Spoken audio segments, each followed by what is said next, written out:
अगर आपको लगता है कि सोना चांदी अब और महंगे नहीं हो सकते तो जरा ये आंकड़े देख लीजिए। आज 30 दिसंबर को सोने चांदी के दाम लगातार 5वें कारोबारी दिन ऑल टाइम हाई पर पहुंचे हैं। इब्जा के मुताबिक 10 ग्राम सोना आज 1,38,161 रुपए पर ओपन हुआ।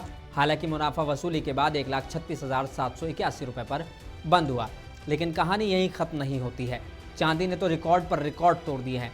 एक समय चांदी 2,43,483 रुपए प्रति किलो तक पहुंच गई थी और बंद हुई 2,35,440 रुपए प्रति किलो पर, यानी एक ही दिन में 7,333 रुपए की तेजी देखी। अब जरा साल भर का हिसाब समझिए। 2025 में अब तक सोना 60,619 रुपए महंगा हुआ है और चांदी 1,49,423 रुपए उछल चुकी है। तो सवाल, इतनी तेजी क्यों है? जवाब है, सोने में 3 बड़े कारण हैं। डॉलर कमजोर हुआ है, रूस यूक्रेन जंग जैसे जियोपॉलिटिकल तनाव हुए हैं और चीन जैसे देशों की सेंट्रल बैंक खरीदारी। चांदी की कहानी थोड़ी अलग है। सोलर, इलेक्ट्रॉनिक व्हीकल और इलेक्ट्रॉनिक्स में भारी मांग है। ट्रंप टैरिफ का डर है और मैन्युफैक्चरर्स की स्टॉक होल्ड। एक्सपर्ट्स के अगर माने तो यही ट्रेंड रहा तो चांदी अगले साल में 2,75,000 और सोना 1.5 लाख प्रति 10 ग्राम का आंकड़ा छू सकता है। मतलब साफ है, ये सिर्फ दाम नहीं बढ़ रहे हैं, ये एक ट्रेंड है। आप क्या सोचते हैं?